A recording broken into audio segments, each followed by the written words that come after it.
Hello and welcome to the Helios blog. My name is Helios, here for another reaction video. Today, Mikhaila Peterson discusses male vulnerability. Let's get into it. The reason she's alone is because she's difficult. Women are not accepting the bare minimum. Women fuck men they respect. All the women who say things like, I'm strong, independent, I don't need no man, like, y'all impress me. Women just gaslight each other and say what they want to hear.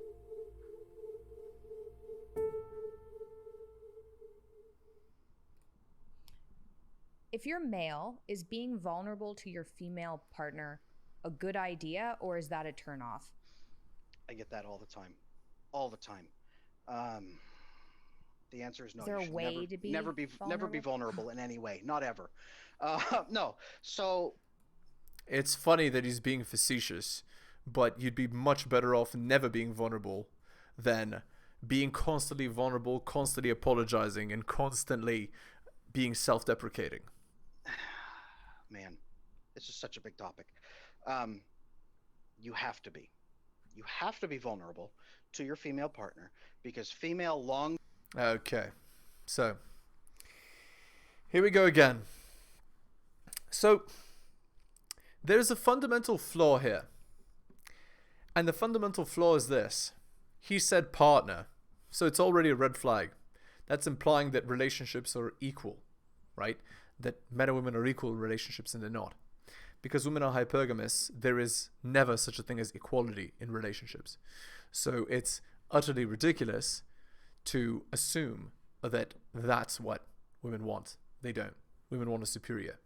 They want a man who's taller, stronger, fitter, faster, more charismatic, etc. So, false premise from the beginning. All right, let's see what he has to say. Long-term sex drive is based on emotional intimacy. So you have to have some vulnerability with your female partner. That's actually not true. So I don't understand where he got this garbage from. Female long-term intimacy is not based on emotional what did he say? Emotional attachment, emotional commitment? Okay. It is, but not in the way you think.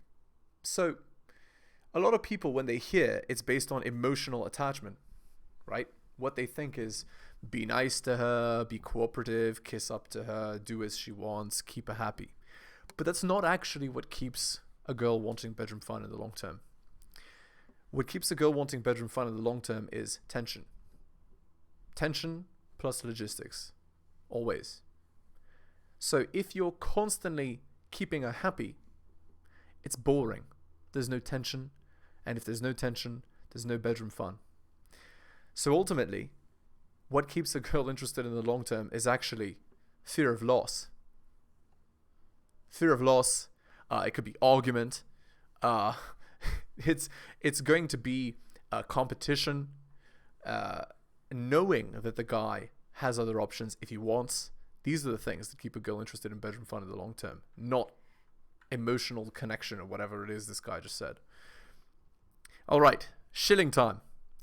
Go to my Patreon and subscribe, patreon.com/theheliosblog. Again, it's patreon.com/theheliosblog. Hit the sub, hit all for notifications. Drop me a donation like Hunter M, Adrian R, and Tom M.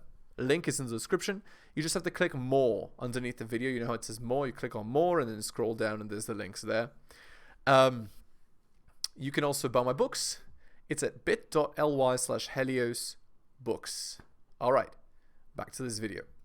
If you are not vulnerable to her at all, you are sending the message to her that she is immediately replaceable, that you are not investing in her, and that she should not have sex with you. That's the message.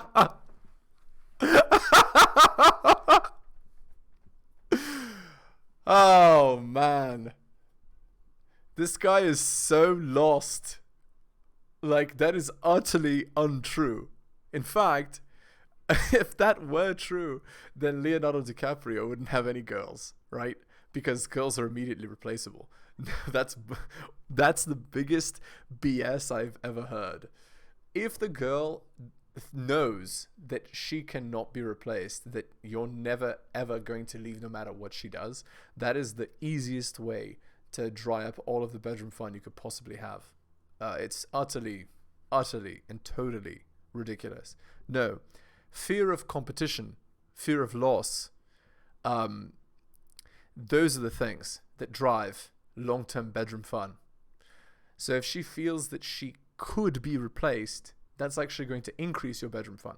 Of course, there is a level of volatility that comes with this, but actually women like their emotions to go up and down. So the volatility doesn't actually make it worse in terms of bedroom fun. It makes it better. So where did he learn this? There's no way he has experience with girls if he's saying this. Like, and he says it confidently, right? Confident ignorance, guys. Confident ignorance. What a disaster.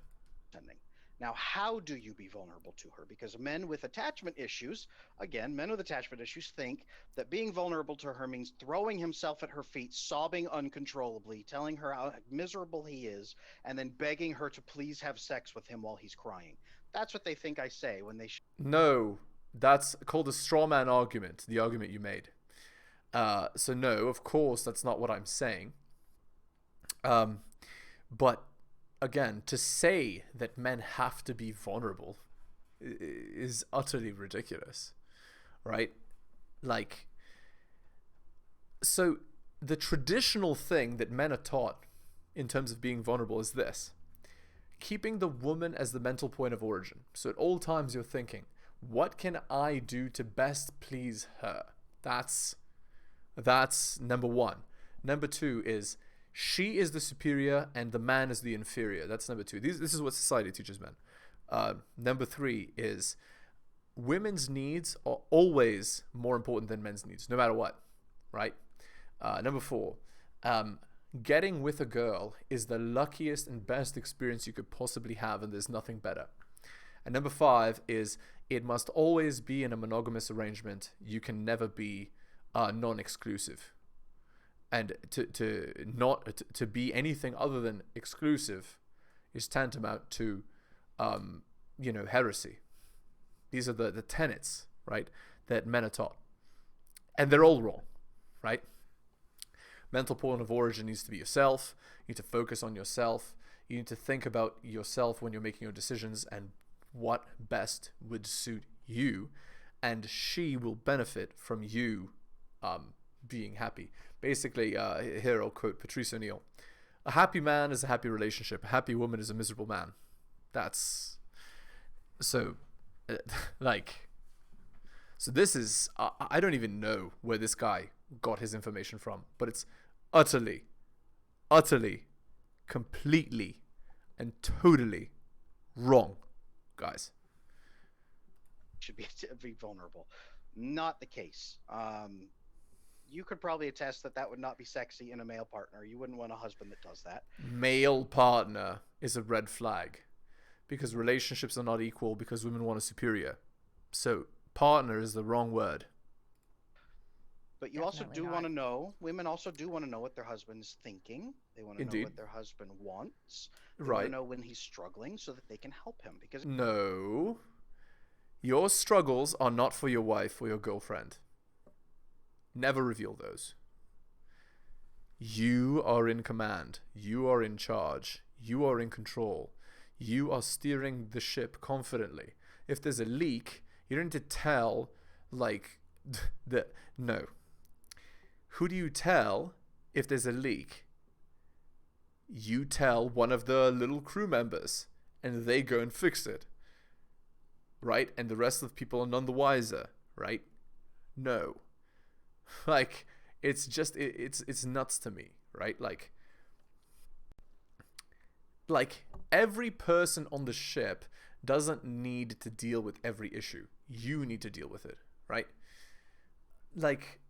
Ultimately, if you're telling her about every issue, you're deferring authority to her every time you do so, right? So that's not the way. The issues need to be avoided, those issues. Anything that you're having, any personal problems, fear, depression, anxiety, whatever, those are not things to share with your girlfriend or your wife. No. Again, are you coming from a position of strength or a position of vulnerability, right? If you do that. So think about that. Okay, let's continue. Because again, female depression is typically based around feeling unloved Right. and feeling useless to the people she loves. So Right. So that means that you want to train her to be a complement to your life, but that doesn't mean she's solving your problems, right?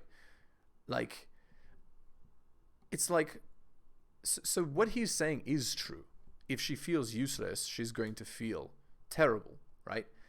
But the way to make her feel useful is not to tell her your problems. The way to make her feel useful is to have a path, and when your path is very clear, then she understands her role in that path and will support you in that. But that's not showing your vulnerability. These are two different things. So it's like, for example,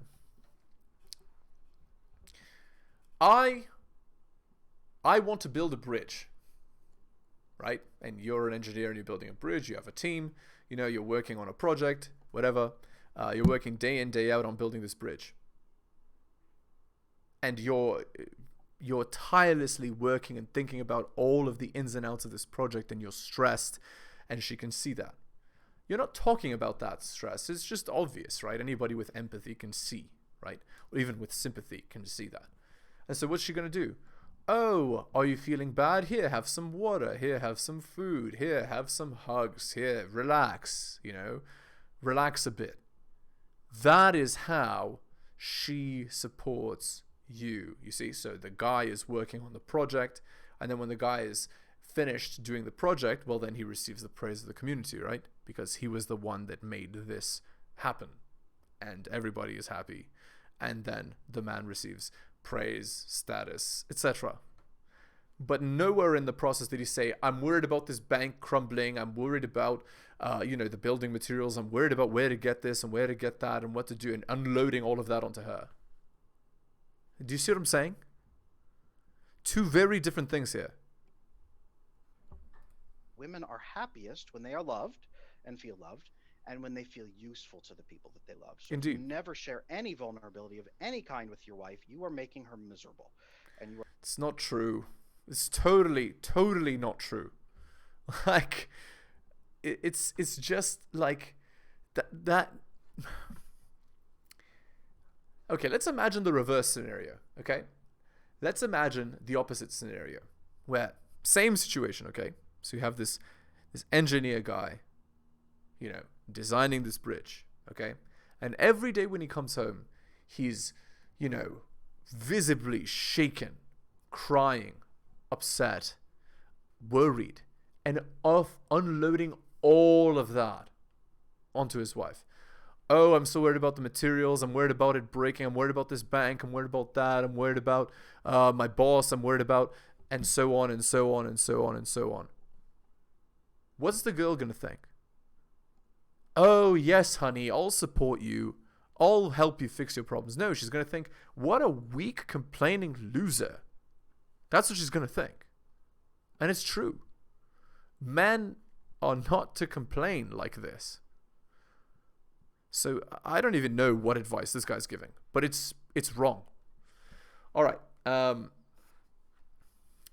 Cool. Now let's read a chapter by Rollo Tomasi from his book, The Rational Male. This is Have a Look. One of the hardest things to drive home for a freshly unplugged guy is a tendency towards absolutism. You can't really blame a guy who's been desperate for intimacy for so long to want to follow some prescribed program that will only solve his most immediate problem. Okay, so what do I have to do to get girls? Wear this, say this, act like so? It's exactly this type of literalistic binary bent that makes most plugins skeptical of the proponents of game and thus the veracity of game itself.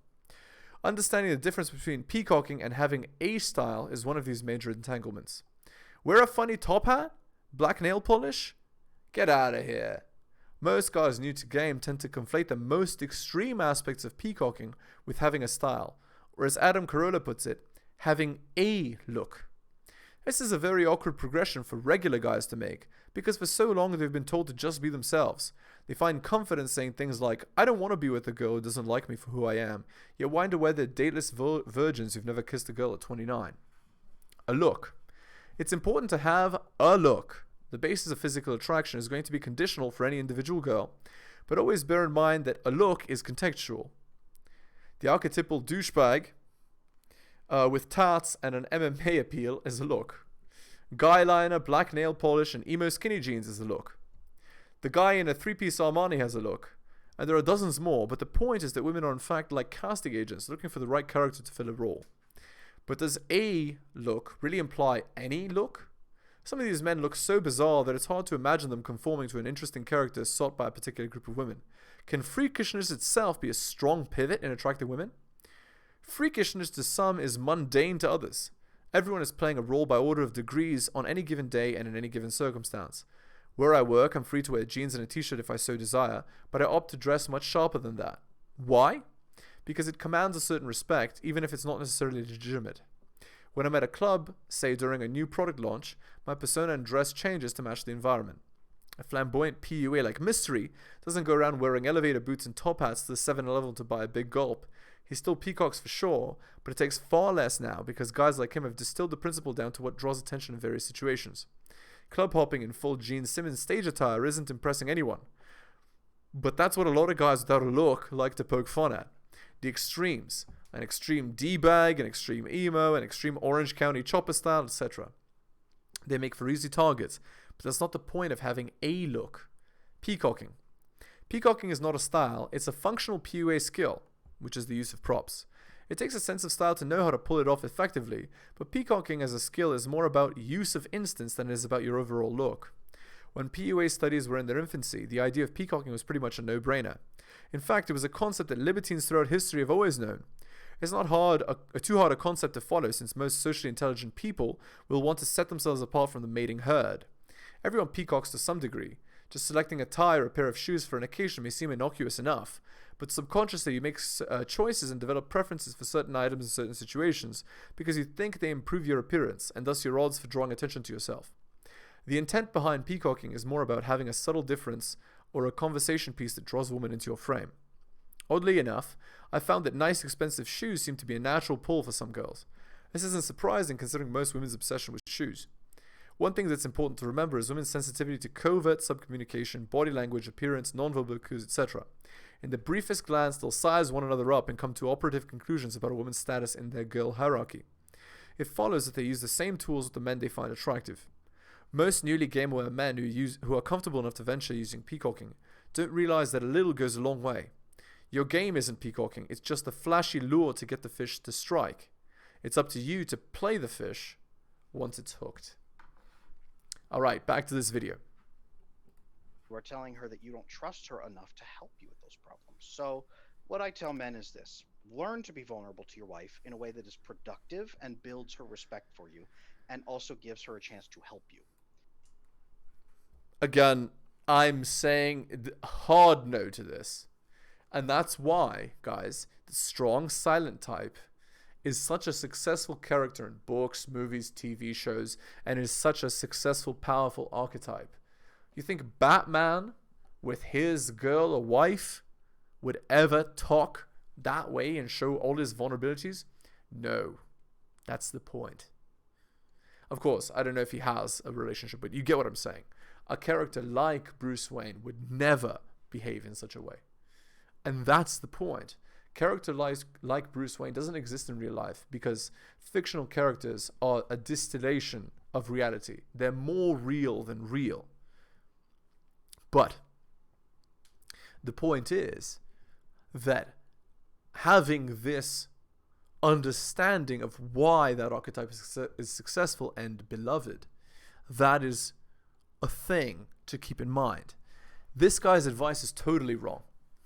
And the irony is that a comic book character gives better advice than him, even though he supposedly has a PhD. That's the true sad part of all this. What that looks like is having good attachment, but it also looks like going to her and saying, "Hey, I'm having this frustration. Share the feeling you're having. Share the problem. Share the feeling you're having about the problem. Share the solution you have probably already thought of, and then say, before I do this, can you tell me anything that you think I'm missing? Is there anything else in addition to this that I should pay attention to?" Actually, what he's describing is not vulnerability. That is called having boundaries. That's not showing vulnerability. In fact, that's showing strength. Here is a problem that I have. This is what I'm planning on doing. What do you think? Right? Although the what do you think is kind of asking for permission. You shouldn't actually say that what do you think. This is what I'm planning on doing. And then she's going to add something because that's what women do. And that involves her in the conversation. Right? But that's not vulnerability. That's just having boundaries. And with regards to sharing the feeling, even that isn't necessarily. If you're capable of verbalizing like your thoughts, even saying I'm feeling sad at the moment is worthless, right? You want to say something like, I have a problem. You're putting the dishes in the right shelf instead of the left shelf. I'd like for you to put the dishes in the left shelf. And then she's going to go, la la la, excuse Y, excuse Z, it doesn't matter. And you go, that's fine, please put them here. Again, this is not like, that's not vulnerability, right? I mean, if you're saying something like, I feel sad at work because my boss is being an asshole to me. I want to do this. What do you think? That's a conversation that two girls have with each other. You shouldn't be having that with your wife. You can make a joke about it and be like, my boss is a dick, he does this, and talk about it like that, in which case you might get her perspective, but you're not showing vulnerability by doing that. So you have to be smart. You have to be strategic in these conversations. You can't just be like giving away your vulnerability like that. Okay, anyway, let's continue. Because men's brains, our brains are larger, they're larger, but that makes them slower. We can't connect the different regions very well. So if you tell a guy, that's not here's true. The problem, he's going to grab a hammer and solve that problem, not thinking about all the other problems that his solution is going to cause. That's not true. That's totally and completely not true. In fact, men are very, very good at connecting the different regions. Like, except it's just that men's brains are wired back to front instead of side to side, right? So it's going to be A to B to C to D problem solving as opposed to, a mishmash solution involving multiple regions. So no, what is this guy saying? This guy's supposedly a PhD, right? It's nuts, guys. A woman's brain is 2/3 the size, but it's very interconnected rapidly and very relational. And we'll say, okay, if you do that, here's all these additional problems that will come up. Here's these additional effects. It will impact your relationship with this person. It will change this person. This person over here will have this feeling, so you're going to have to do that. My wife's brain, when I bring her a problem and I don't say, solve this for me, because that's not how her brain works. She doesn't want me running to her like she's my mom and saying, please solve this for me. She likes it when I come to her and say, this is driving me up the wall. Here's what I think I'm going to do about it. Do you think I'm missing anything there? Does that sound like a good, decent solution to you, or is there something there I'm not seeing? It's still, guys, it's still the way that he's talking. He's deferring to her. She's the final authority. So this is not the way to communicate with the person who's supposed to be. You're the boss. So why are you giving them the final say in your decisions? It should be, this is the problem, this is what I'm going to do about it, and she is going to add something. And then you can be like, oh, I didn't think of that. Interesting idea, like, you see what I'm saying? And in that way, you can still get that input without coming off as though you're deferring to her for every decision you're making. This guy is lost. All right, let's go to the Reddit article. It's from Relationship Advice, posted 4 hours ago. My girlfriend left me after 6 years and I'm beyond devastated. So the guy is 24 and the girl is 23. I met this girl, let's call her Kate, when I was 18 and she was 17 at college. We had a mutual friend who introduced us. We hit it off on Snapchat and went on a movie date. This girl really breathed new life into me, and a few months later I asked her to be my girlfriend. So already everything is wrong. So look, first date is a movie. That's wrong. Should be a walk or coffee. Movie is far too serious a date for a first date. She's already thinking that you're more invested in her than she is in you. So it's already wrong. Girl really breathed new life into me. Also wrong. What is it saying? She's on the pedestal. He pedestalizes women. Also wrong. And a few months later, I asked her to be my girlfriend. Also wrong. The man should never ask the girl to be his girlfriend. The girl should ask the guy to be the boyfriend. You see? That sets the proper frame of the man being in charge. So it's already all wrong. In the first paragraph, you can already tell. Okay, let's continue. Things were awkward at first, but a few months later, we admitted that we'd fallen for each other. You see? We were seeing each other every weekend, and sometimes during the week to watch movies, go on road trips, or simply just be in each other's company. Life was amazing. However, she was a rave girl. Yeah, this is the red flags. She loved to go out with her single friends at the weekend to concerts and events. I was always anxious, but I trusted and never told her she couldn't go. I wanted to enjoy herself and let her live her youth. You see? So he's not setting the boundaries. He's not setting the frame. He's just letting her do whatever. Of course, he's going to get cheated on. We took a lot of vacations together. We went to Italy, Spain, and the Netherlands together, sometimes even with the family. We made a lot of memories, and I felt so welcomed by her family. When I was 21, I was diagnosed with rare spine conditions, and so I was 18, I had a lot of back pain and started to feel my legs lose coordination. Turned out to be something really bad inside my spinal cord, and it had done some damage. I got surgery, learned how to walk again, and got, therapy. I knew I had to beat this to get back to her side and help build our future. You see, it's very, pedestalizing. And it sucks that he experienced this. She was so supportive of me, and I couldn't thank her enough, and I wanted to spend the rest of my life with this girl. Yeah, this is very nice of her, considering the situation. Most girls would just leave. However, I noticed she never wanted to go on any dates with me. She just wanted to sit in her bedroom and watch TV together at the weekends or go out with her friends. It's like she never wanted to have fun with me. She made such a big effort with them, but I never mentioned it. I never stopped her from having her fun. Fast forward to last week. She'd been going out multiple times at the weekends and didn't have time for me. She went out clubbing 6 times in the space of a month. I hadn't seen her for nearly 3 weeks. I asked her to plan a dinner together. She was sarcastic about it. On Valentine's Day, I surprised her with flowers and boxes of her favorite chocolates, and she got nothing for me. I was feeling deeply neglected, but I was still madly in love. So you see, guys, how from the beginning, he put her on a pedestal, and now she disdains him. This is the progression. This is how it works. She promised she wasn't going out for 2 weeks, but I got a message on Friday before I went to her house. You're going to hate me, but I've been invited to a works night out tomorrow. I said, it's fine, I'll just see you tonight. Bearing in mind that we were just going to sit in and watch TV together. The fact that she's had more days out with her friends in the past month than we've had in 2 years was crushing me. She seemed distant that night, but we still held each other and talked, etc.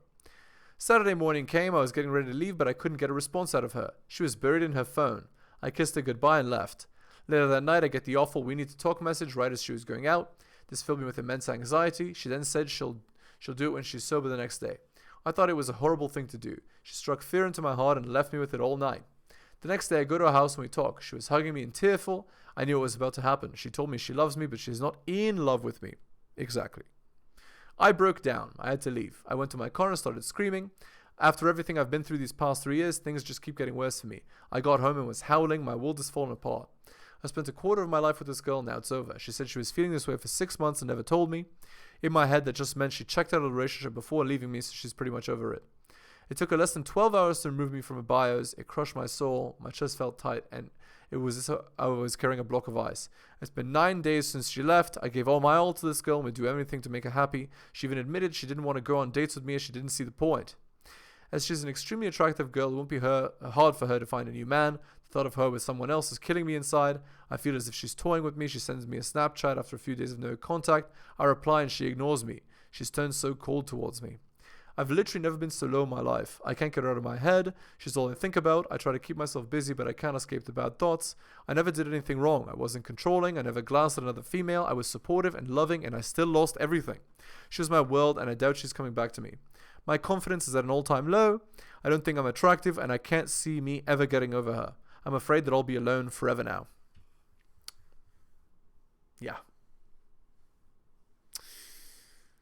So this, ladies and gentlemen, is what you get for being a beta male. And especially in 2023. Guys, this was posted 4 hours ago. It wasn't 10 years ago. Keep that in mind. Top comment. I know how cliche this sounds, but give it time. Feel all the pain. Cry all the tears. Yeah, okay, this is just a girl comment. Next. Nothing I can say will make you feel better. Just know that I'm sorry you're going through this. You've been through tougher crap and made it alive and walking, so you'll be fine.